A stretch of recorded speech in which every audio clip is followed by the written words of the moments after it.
Hello dear students, आज के इस लेक्चर में हम स्टार्ट करेंगे ऑपरेटिंग सिस्टम का। सब्जेक्ट कोड है BCS 401 का, unit third CPU scheduling.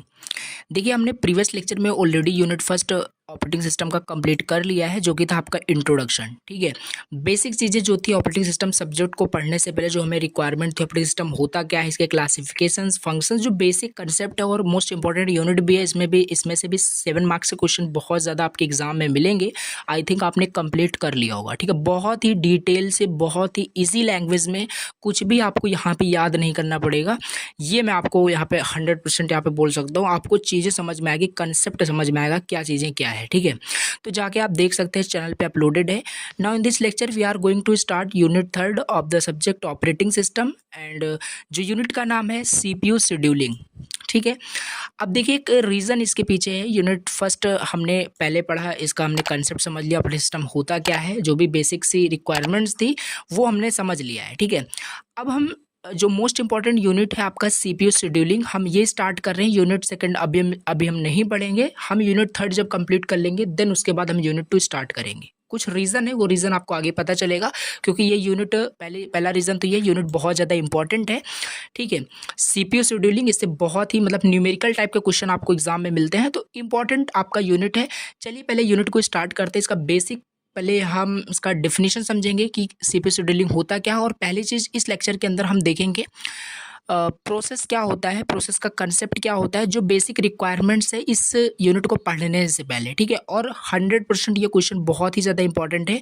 Programme और प्रोसेस में डिफरेंस क्या होता है, सारी चीज़ें यहाँ पे मैं कवर करूँगा। आपका कोई भी सिलेबस का कोई भी टॉपिक यहाँ पे छूटेगा नहीं। चलिए स्टार्ट करते हैं लेक्चर को। और अगेन, अगर चैनल पे फर्स्ट टाइम विजिट किए हैं तो चैनल को प्लीज़ एक सब्सक्राइब कर देना। बहुत ही ज़्यादा मोटिवेशन मिलता है अगर आप सब्सक्राइब करते हैं, सपोर्ट करते हैं। और एक कमेंट कर देना कि लेक्चर्स आपको समझ में आ रहे हैं कि नहीं समझ में आ रहे हैं। और ऑलरेडी चैनल पे सिलेबस आपका स्टार्ट है ऑपरेटिंग सिस्टम का, और यूनिवर्सल ह्यूमन वैल्यू UHV जो लेटेस्ट सिलेबस है, इसका भी डिटेल्ड इजी लैंग्वेज में एक्सप्लेनेशन, ये भी आपका सिलेबस स्टार्ट है। तो अभी हम स्टार्ट करेंगे थर्ड यूनिट CPU शेड्यूलिंग। यहाँ पे आप देख सकते हैं नोट्स, और ऑलरेडी यूनिट फर्स्ट के नोट्स टेलीग्राम पे अपलोडेड है, जाके डाउनलोड कर सकते हैं। व्हाट्सएप ग्रुप में अवेलेबल है, जाके आप वहाँ पे भी डाउनलोड कर सकते हैं। तो चलिए स्टार्ट करते हैं यूनिट थर्ड CPU शेड्यूलिंग। देखिए, सबसे पहले आपको पता होना चाहिए प्रोसेस क्या होता है, प्रोसेस का कंसेप्ट क्या है। ठीक है, देखो, एक चीज़ आपको ऑलरेडी पता है प्रोग्राम के बारे में। आपने सी लैंग्वेज में कुछ प्रोग्राम बनाया होगा 2 नंबर को ऐड करने का, तो वो एक तरीके का प्रोग्राम होता है। ठीक है, तो प्रोसेस क्या होता है, प्रोग्राम आपको ऑलरेडी पता है। कुछ चीज़ें आपने बनाई, वो प्रोग्राम हो गया। जैसे आपने 2 नंबर्स को ऐड करने का एक प्रोग्राम बनाया था, तो वो उसे आप एक प्रोग्राम बोल रहे हैं।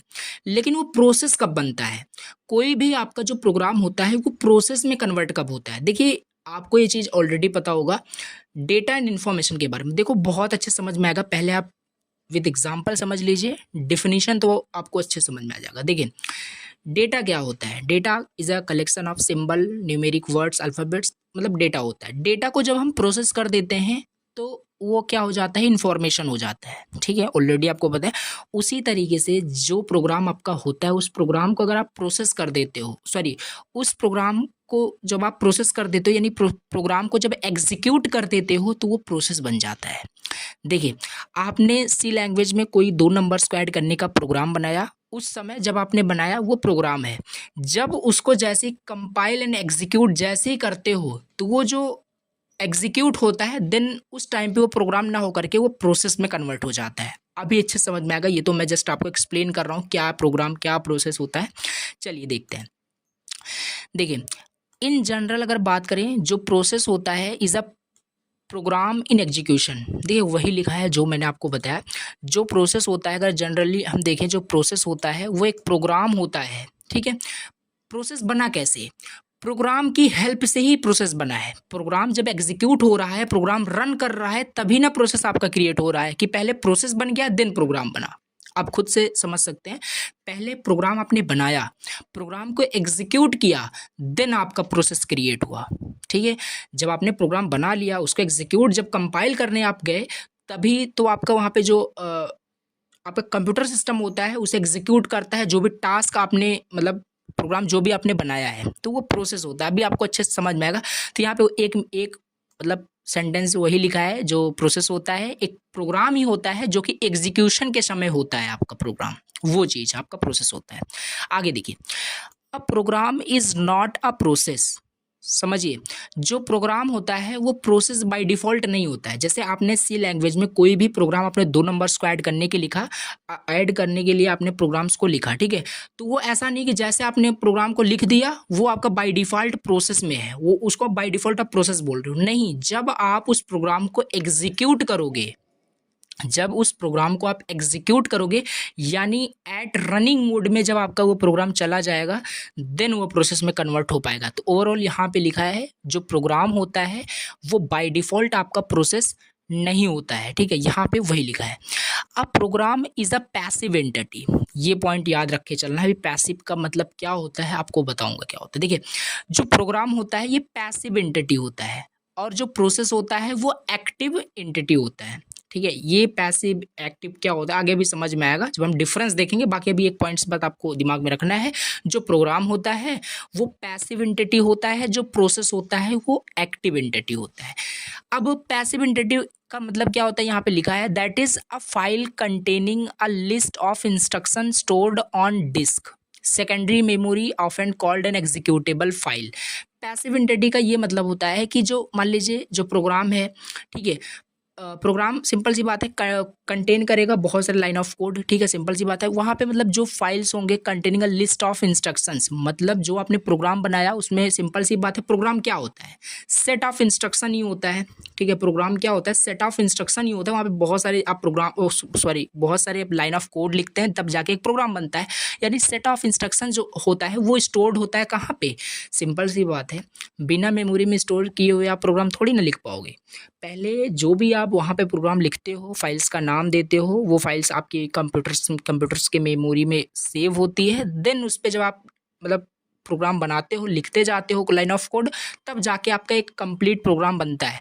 तो सिंपल सी बात है, पैसिव एंटिटी का मतलब है जो आपका सेट ऑफ इंस्ट्रक्शन है प्रोग्राम के अंदर जो भी आपने दिया, जो प्रोग्राम है, प्रोग्राम पहले आपका क्या, पहले आपके कंप्यूटर्स की मेमोरी में स्टोर्ड होता है, देन वो आपका एग्जीक्यूट होता है, और जो स्टोर होता है आपके कंप्यूटर्स के मेन मेमोरी में जो प्रोग्राम, उसी को हम एग्जीक्यूटेबल फाइल भी बोल सकते हैं। आपने जावा सीखा होगा, आपने सी लैंग्वेज सीखा होगा, सिंपल सी बात है बिना कंप्यूटर्स की मेन मेमोरी में स्टोर किए हुए आप कोई भी चीज़ वहाँ पे रन नहीं कर सकते, ठीक है? पहले वो स्टोर होना चाहिए। जैसे सिंपल सी बात है, ये तो बेसिक सी कंप्यूटर्स का लाइफ साइकिल आप बोल सकते हो कि कैसे कंप्यूटर कोई भी चीज़ प्रोसेस करता है। पहले कंप्यूटर्स को आप इनपुट दोगे, इनपुट देने के बाद वो जाके मेन मेमोरी में स्टोर होगा, मेन मेमोरी सेकंड मेमोरी में जाके वो स्टोर होगा, स्टोर होने के बाद वो प्रोसेसर के पास जाएगा, देन वो प्रोसेस होकर के आपको एग्जीक्यूटेबल मतलब एग्जीक्यूट हो पाएगा आपका वो जो भी चीज़ आप वहाँ पे प्रोसेस करना चाहते हो। तो ये तो बेसिक सा यहाँ पे साइकिल है कि कैसे कंप्यूटर कोई भी चीज़ प्रोसेस करता है। यहाँ पे पैसिव एंटिटी का वही मतलब है, जो भी फाइल कंटेनिंग जो भी सेट ऑफ इंस्ट्रक्शन है वो स्टोर रहता है सेकेंडरी मेमोरी में, और उसी को हम एग्जीक्यूटेबल फाइल भी बोल रहे हैं। बिल्कुल नहीं समझ में आ रहा है, कोई इशू नहीं, आगे और अच्छे समझ में आएगा। आई थिंक आपको समझ में आ गया होगा कि प्रोसेस और प्रोग्राम में क्या डिफरेंस होता है, हम आगे डिटेल से और भी देखेंगे। तो यहाँ पे जो लिखा है, अ प्रोग्राम बिकम्स अ प्रोसेस, जो एक प्रोग्राम होता है वो एक प्रोसेस बन जाता है जब executable file is loaded into the main memory and when PCB is created. देखिए, कोई भी प्रोग्राम आपने, जैसे एग्जांपल हम लेके चल रहे हैं, आपने 2 नंबर्स को ऐड करने का एक प्रोग्राम बनाया था, वो प्रोसेस तब बनेगा जब तक आप उसको मतलब लिखे हुए उसी लैंग्वेज में अपने राइट किया है प्रोग्राम को, ठीक है, वो उस समय प्रोग्राम है। वो प्रोसेस में कन्वर्ट तभी होगा, प्रोसेस हम उसे तभी बोलेंगे जब वो एग्जीक्यूटिव मतलब एग्जीक्यूट हो जाएगा, यानी वो जब एग्जीक्यूटेबल फाइल बन जाएगा, और वो एग्जीक्यूटेबल फाइल मेन मेमोरी में जब लोड हो जाएगा तब। और ऐसा बोल सकते हैं जब when it PCB is created process control block. क्या होता है, ये एक टॉपिक है आपके सिलेबस में अलग से दिया है, प्रोसेस कंट्रोल ब्लॉक। हम इसे आगे समझेंगे क्या होता है, अभी के लिए समझ के रखना है। प्रोग्राम को हम प्रोसेस तभी बोलेंगे जब हम प्रोग्राम को एग्जीक्यूट कर देंगे, ठीक है? ड्यूरिंग एग्जीक्यूशन जो आपका प्रोग्राम है मेन मेमोरी में, सिंपल सी बात है, लोड होता है, तभी जाके आपका एग्जीक्यूट होता है, ठीक है? तो मेन मेमोरी यानी रैम में सारे आपके प्रोग्राम्स लोड होते हैं, तब हम उसे प्रोसेस बोलते हैं। जैसे मान लीजिए अभी हम आप आगे आपको प्रैक्टिकल भी करके दिखाएंगे, जिससे आपको कोई भी डाउट नहीं होगा कि क्या ये मेन मेमोरी में क्या लोड हो रहा है, कैसे एग्जीक्यूटेबल है, सारी चीज़ें आपको समझ में आएगी। बहुत ही ईजी एक्सप्लेनेशन में। तो ओवरऑल कहने का मतलब है जो प्रोग्राम है वो प्रोसेस तब बनता है जब आपका वो प्रोग्राम जो प्रोसेस बनने वाला है, जो प्रोग्राम आपने लिखा है, जब वो एग्जीक्यूट होने वाला होगा, यानी जब वो एग्जीक्यूटेबल फाइल बन जाएगा। ठीक है, और जब आप उसे एग्जीक्यूट करते हैं तो सिंपल सी बात है वो रैम में एग्जीक्यूट होता है। ठीक है, रैम में मेमोरी वो मतलब उसका प्रोग्राम का एलोकेट होता है, आप ऐसे बोल सकते हैं, लोड होता है मेन मेमोरी के अंदर। या ऐसा बोल सकते हैं जब किसी भी प्रोग्राम का पीसीबी क्रिएट हो जाए, प्रोसेस कंट्रोल ब्लॉक क्रिएट हो जाता है, तो हम बोल देते हैं कि वो प्रोग्राम नहीं, वो प्रोसेस हो चुका है। ठीक है, तो ये है, ये तो आगे हम देखेंगे पीसीबी क्या होता है, बहुत ही मतलब इम्पॉर्टेंट टॉपिक है और इजी भी है। तो ये हो गया, आगे और भी लिखा है, डिफरेंट डिफरेंट लैंग्वेज में लिखा है जिससे आपको चीज़ें समझ में आ जाए। प्रोसेस क्या हो, देखिए अब process on the other hand, हमने प्रोग्राम देखा कि प्रोग्राम कैसे प्रोसेस बनता है। अब देखिए यहाँ पे अलग से यहाँ पे लिखा है, a process on the other hand is an active entity. हमने ऊपर देखा था जो प्रोग्राम होता है क्या होता है, पैसिव एंटिटी। पैसिव एंटिटी का मतलब that is set of instructions are loaded into the disk और सेकेंडरी मेमोरी। मीन्स नाउ यहाँ पे जो प्रोसेस है वो एक्टिव एंटिटी होता है। कैसे, which require resource. Active entity का मतलब होता है जो जिसको मतलब एक रिसोर्स की रिक्वायरमेंट हो। सिंपल सी बात है, देखिए सिंपल सी बात है, यहाँ पे देखिए आपको इजी तरीके से समझ में आएगा। जैसे कि हमने देखा प्रोग्राम पैसिव एंटिटी होता है क्योंकि वो स्टोर होता है आपके कंप्यूटर्स के सेकेंडरी मेमोरी में। ठीक है, डिस्क में स्टोर होता है। लेकिन जो प्रोसेस होता है वो एक्टिव एंटिटी प्रोसेस इसलिए होता है क्योंकि कोई भी चीज़ प्रोसेस तभी हो पाएगी जब कुछ आपके पास रिसोर्स होंगे। रिसोर्स का मतलब क्या है, मेन मेमोरी होनी चाहिए, सीपीयू होना चाहिए, रजिस्टर होना चाहिए, सिस्टम बस होना चाहिए और भी सारी चीज़ें होनी चाहिए। जैसे हमने कोई भी प्रोग्राम बनाया था, ठीक है, हमने कोई भी प्रोग्राम बनाया, जब उसको हमने एग्जीक्यूट करने हम गए तो वो प्रोसेस में कन्वर्ट हो गया। और वो प्रोसेस में कन्वर्ट कैसे होगा, अगर ये सारे रिसोर्सेज ना हो, कंप्यूटर्स में मेमोरी ही नहीं है, सीपीयू ही नहीं है, प्रोसेसर ही नहीं है, रजिस्टर्स नहीं है, वायर्स नहीं है, ग्रुप ऑफ वायर्स नहीं है, मीन सिस्टम बस नहीं है, तो क्या वो प्रोसेस आपका एग्जीक्यूट हो पाएगा, प्रोग्राम आपका एग्जीक्यूट हो पाएगा? कभी नहीं हो पाएगा। इसीलिए एक एक्टिव एंटिटी से हम बोल रहे हैं जिसको रिक्वायरमेंट रहती है रिसोर्सेज की। रिसोर्सेज मीन्स मेन मेमोरी की, सीपीयू की, रजिस्टर की, सिस्टम बस मीन्स ग्रुप ऑफ वायर्स की। देन जाके आपका कोई भी प्रोग्राम एग्जीक्यूट हो पाता है।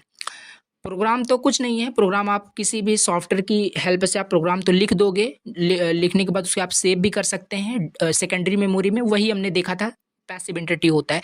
लेकिन प्रोसेस क्या होता है, प्रोसेस का मतलब है, कंफ्यूज नहीं होना है, जो प्रोग्राम आपने लिखा उसी को एग्जीक्यूट करने के लिए, उसको प्रोसेस बनाने के लिए आपके पास रिसोर्सेज होना ही चाहिए, मेन मेमोरी होना चाहिए, क्योंकि जब भी आप उसे प्रोग्राम को एग्जीक्यूट करोगे तो जो एग्जीक्यूटेबल फाइल होगा वो मेन मेमोरी के अंदर ही लोड होता है। ठीक है, और सीपीयू तो बेसिक सी बात है, होनी चाहिए प्रोसेस करने के लिए। रजिस्टर होना चाहिए, टेम्परेरी रजिस्टर, और सिस्टम बस यानी ग्रुप ऑफ वायर्स होने चाहिए जिससे कि आप इनपुट दो आउटपुट लो। तो ये सारी चीज़ें हैं। अब एक छोटी सी चीज़ें आपको और याद रखनी है। यहाँ पे देखिए ऐसा थोड़ा सा डायग्राम बनाया है, आप थोड़ा सा और भी अच्छा से बना सकते हैं। ये रहा आपका प्रोग्राम, ठीक है, मान लीजिए ये रहा आपका प्रोग्राम। जब आपने इस प्रोग्राम को, मान लीजिए एक कन्फ्यूज़न होता है वही यहाँ पे लिखा है, मान लीजिए कोई प्रोग्राम है, इस प्रोग्राम को मान लीजिए आपने एक बार एग्जीक्यूट किया, ठीक है, आपने एक बार एग्जीक्यूट किया, इसका कोई प्रोसेस P1 बन गया। अब ऐसा नहीं है, इसी प्रोग्राम को फिर से जब आप एग्जीक्यूट करोगे तो ये प्रोसेस 1 ही जो एग्जीक्यूट हुआ है यही प्रोसेस होगा, यानी एक प्रोग्राम का डिफरेंट प्रोसेस क्रिएट हो सकता है और होता है। इतना आपको यहाँ पे याद रखना है। ये आपका हो गया प्रोग्राम, और इस प्रोग्राम को जब हमने एग्जीक्यूट किया तो इसका प्रोसेस क्रिएट हो गया, ठीक है, इसका एक प्रोसेस P1 क्रिएट हो गया। अगेन जब हम इसी प्रोग्राम को फिर से हम क्या करेंगे, जब हम इसी प्रोग्राम को जब फिर से हम एग्जीक्यूट करेंगे, प्रोसेस करेंगे, तो प्रोसेस P2 बनेगा। ठीक है, ऐसा नहीं कि एक बार हमने प्रोसेस कर दिया है, और ये कन्फ्यूज़न होता है, इसीलिए यहाँ पे मेंशन किया है कि एक प्रोग्राम है उसको हम जितनी बार प्रोसेस करेंगे उसका एक ही प्रोसेस बनेगा, ये कन्फ्यूज़न होता है। ऐसा बिल्कुल भी नहीं होता। एक प्रोग्राम है उसको जितनी बार आप एग्जीक्यूट करोगे, प्रोसेस करोगे, अलग अलग प्रोसेस बनता है, और इसी की वजह से सीपीयू शेड्यूलिंग फिर होती है। आगे अभी हम डिटेल से समझेंगे। तो यहाँ पे वही, यहाँ पे आपको दिख रहा होगा प्रोग्राम है, इस प्रोग्राम को हमने एक बार एग्जीक्यूट किया, प्रोसेस P1 बन गया, दोबारा इसी सेम प्रोग्राम को हमने एग्जीक्यूट किया तो प्रोसेस P2 बना है। ठीक है, तो ये प्रोसेस मतलब एक प्रोग्राम से डिफरेंट प्रोसेस आपके बनते हैं जितनी बार उसे आप एग्जीक्यूट करते हैं। ठीक है, तो ये हो गया बेसिक, हमने प्रोसेस कंसेप्ट बहुत डिटेल से समझा। अभी आगे हम और बेचेस देखते हैं। देखिए यहाँ पे सिंपल फिर से वही लिखा है, ये आपका प्रोग्राम था, जब हम इस प्रोग्राम को एग्जीक्यूट कर दिए कन्वर्ट हो गया प्रोसेस में। सिंपल इस तरीके से आप लिख सकते हैं। नाउ एग्जाम्पल के पे से हम समझते हैं बहुत ही ईजी वर्ड में। देखिए रियल लाइफ एग्जाम्पल है, आप समझ सकते हैं।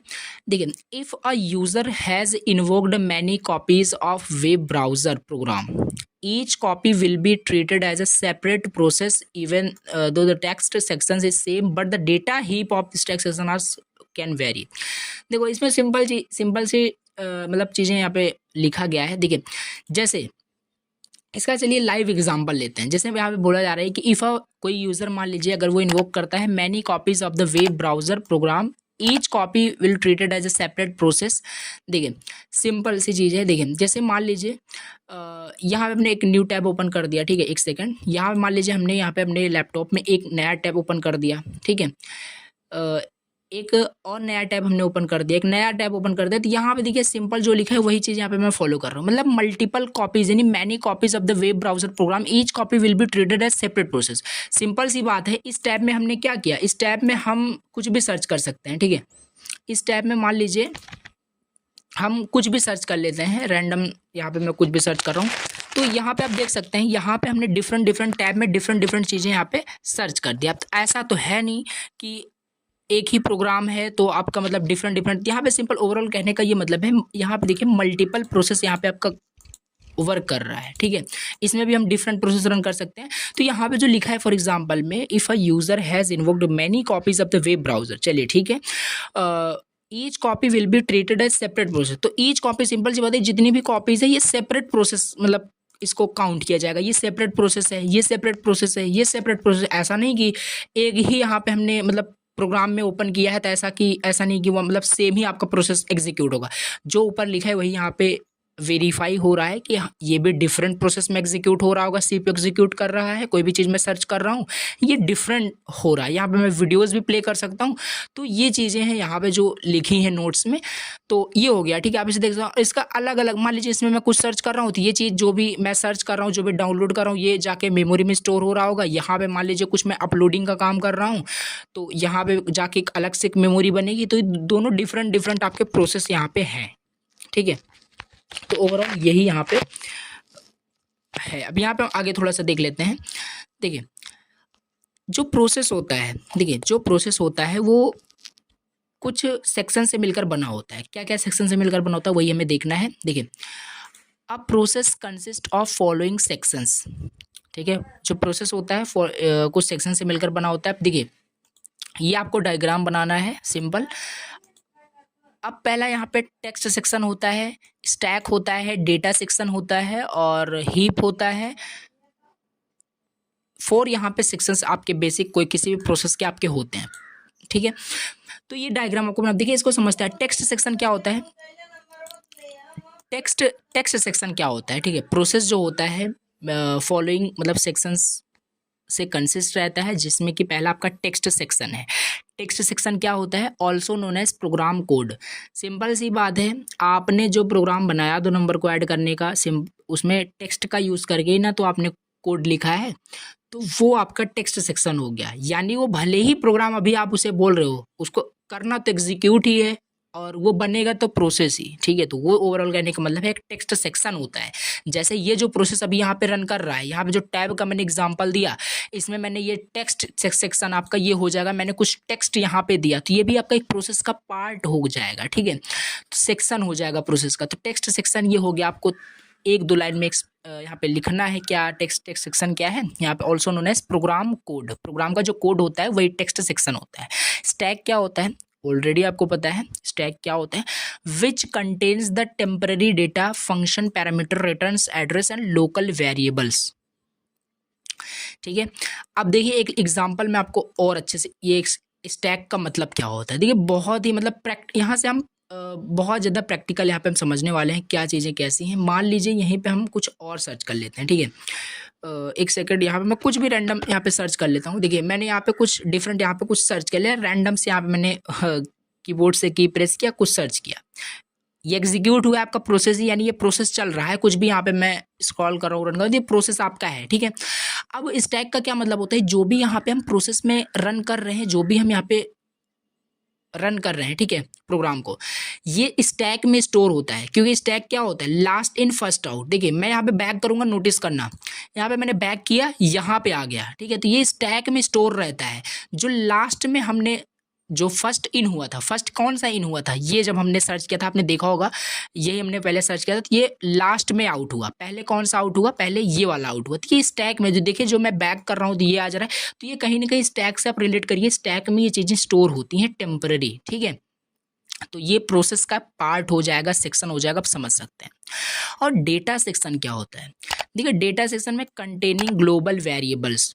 अब ये तो सिंपल सी चीज़ है, मैं आपको यहाँ पे एग्जांपल करके दिखा। जैसे आप प्रोग्राम बनाओगे तो वहाँ पे जो वेरिएबल्स डिक्लेयर करते हो, तो वहाँ पे वो डेटा का सेक्शन होता है। किसी वेरिएबल में कोई भी डेटा कंटेन कर रहे हो तो वो डेटा का सेक्शन होता है, डेटा सेक्शन का पार्ट हो जाएगा, यानी वो भी आपका एक प्रोसेस का सेक्शन आप उसे बोल सकते हैं, पार्ट बोल सकते हैं। टेक्स्ट सेक्शन हो गया, स्टैक हो गया, डेटा सेक्शन हो गया, यहाँ वही डायग्राम में भी लिखा है।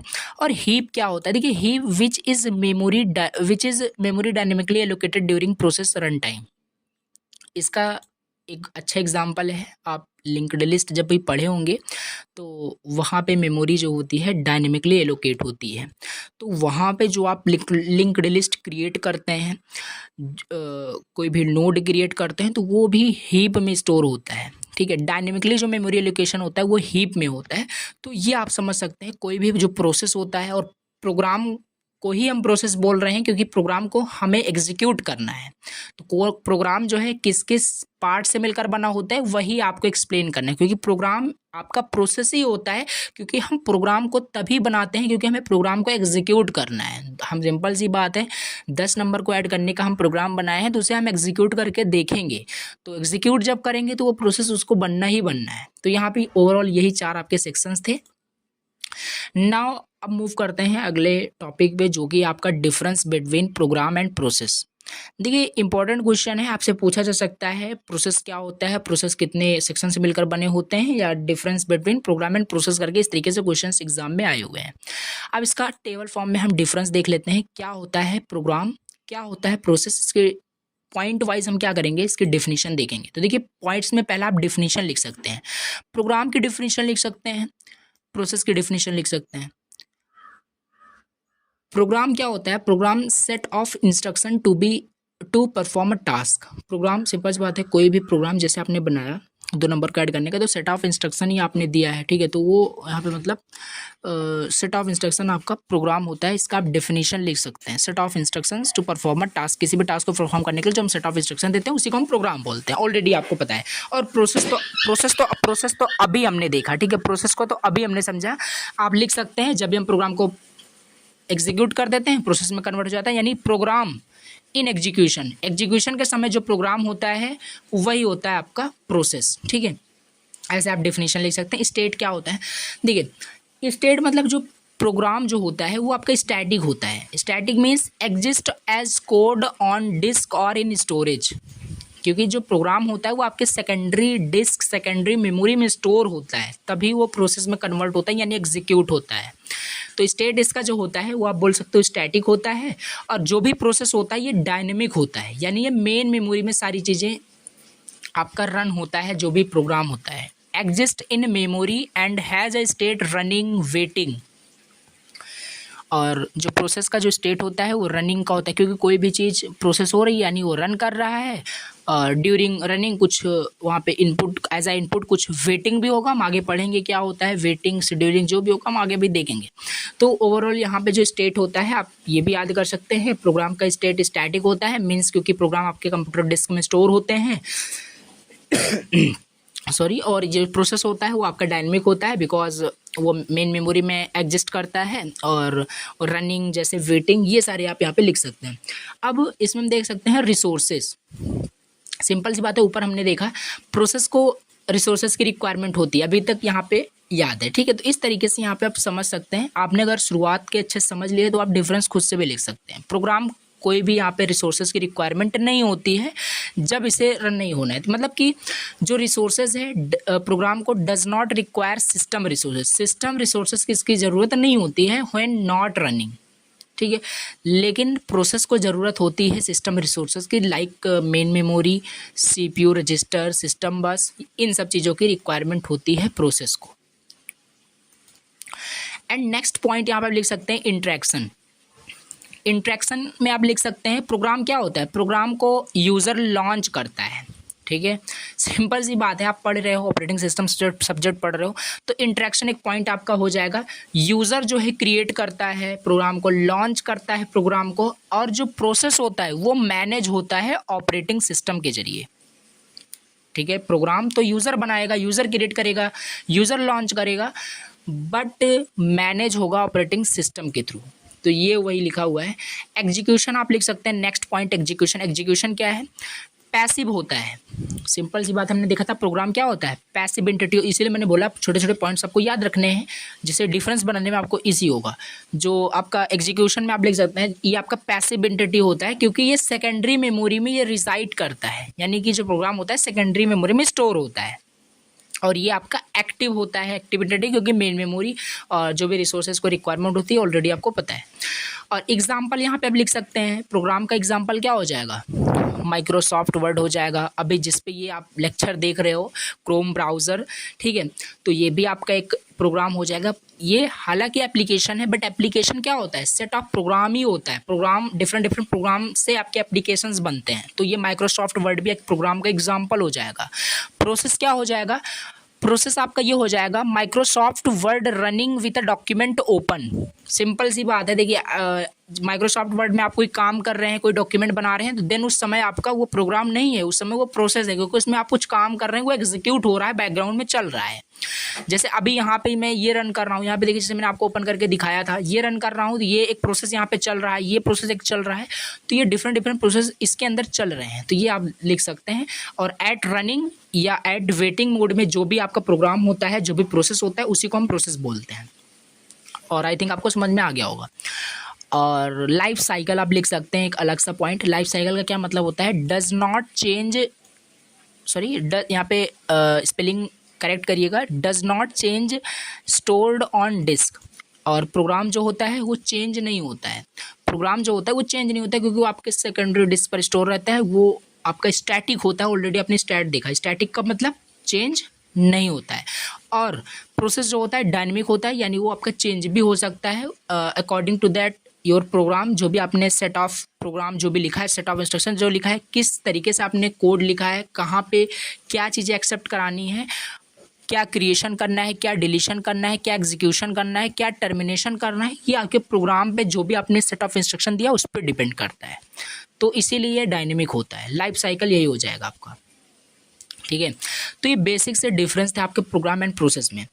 तो ये रहा आपका लेक्चर फर्स्ट यूनिट थर्ड का सीपीयू शेड्यूलिंग का। और कमेंट करके बताना आपको लेक्चर कैसा लगा, लेक्चर आपको समझ में आया कि नहीं। बहुत डिटेल्स मैंने आपको बताया था और लेटेस्ट आपका नोट्स आप देख सकते हैं।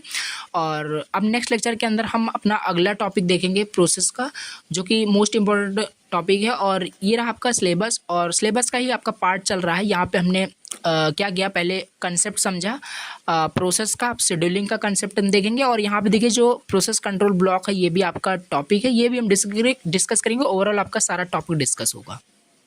चलिए आज के इस लेक्चर को यहीं पे एंड करते हैं। और अगेन अगर चैनल पे फर्स्ट टाइम विजिट किए हो तो चैनल को प्लीज़ एक सब्सक्राइब कर देना, जिससे कि बहुत ही ज़्यादा मोटिवेशन मिलता है। मैं ट्राई आउट करूँगा, जल्द से जल्द लेक्चर्स में अपलोड करता हूँ। Thank you so much for watching the lecture.